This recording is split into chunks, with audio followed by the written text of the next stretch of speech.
The release of nearly 400,000 secret U.S. documents on the war in Iraq is stirring up a storm. There's outrage in Baghdad as Iraqi Prime Minister Nouri al-Maliki says the leaks aimed at undermining political stability in the country.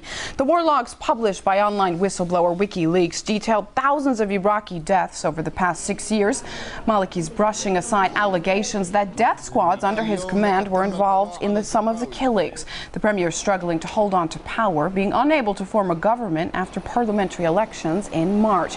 Well, to talk more about this, we're now joined live from Baghdad by Martin Chulov, who is the Middle East expert correspondent for The Guardian Daily. Thanks for being with us, Martin. Do you think Prime Minister Maliki is really concerned here about the fragile stability of Iraq, or is he more worried about his own political future?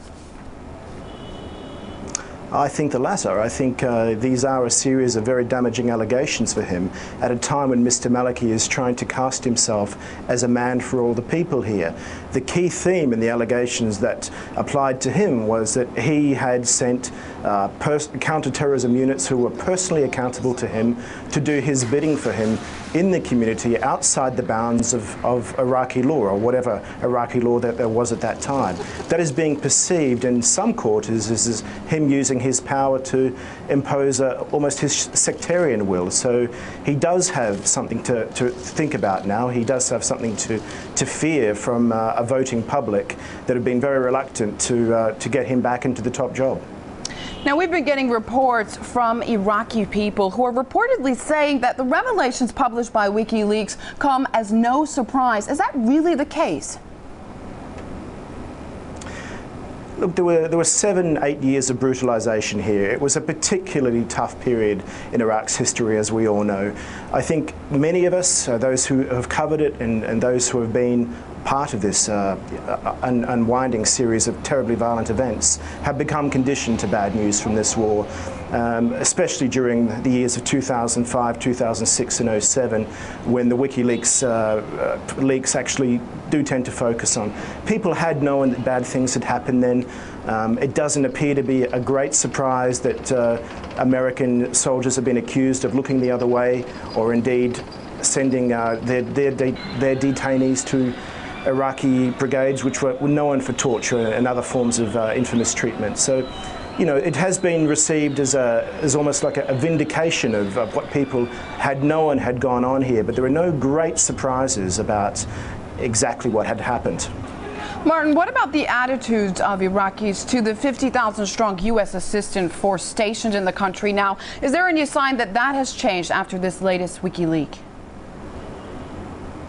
Well, for the last 3 or 4 months, it's been very hard to find an Iraqi unit, I should say an American unit, anywhere around Iraq. We do not see them anymore. We don't see them on the road from the Green Zone to the airport. We don't see them around Baghdad.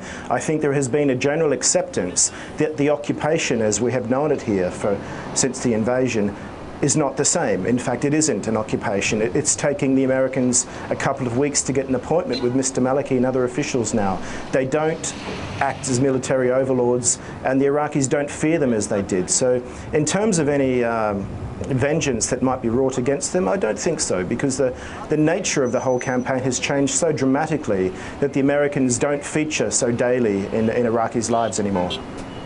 Who do you think, if anyone, should be held accountable for the latest atrocities that WikiLeaks has revealed? Washington, the Iraqi Prime Minister, who should pay for this? The justice system in this country is feeble.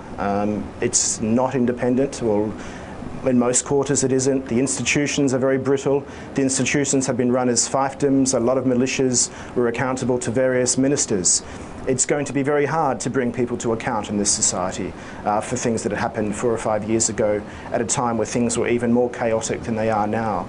There will be some calls for Mr. Maliki's powers to be reined in, for him not to be able to send militias who are personally answerable to him onto the streets again. Other ministries will face the same calls as well, but in terms of accountability, in terms of people being brought to justice for what had happened during that period, it's going to be very hard. Now, WikiLeaks are promising to keep the secret files coming. What new revelations can we expect? Do you think things are going to get worse? The street the mood on the street at the moment is not good. It just doesn't feel right out there. People are fearful of the future. They do fear that the vacuum that we have seen continue for almost 8 months now is really going to lead to something which we don't want to see again, and that is blood on the streets.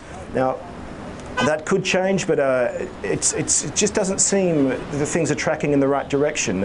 People seem to be falling behind sectarian lines again. There doesn't seem to be a will to trust the politicians when they say, trust us, we are going to embrace a secular, a cross-sect Iraq. We haven't seen anything moving towards those pledges in the last 7 or 8 months, and if we are to take the mood of the streets, then things may in fact get a little bit worse.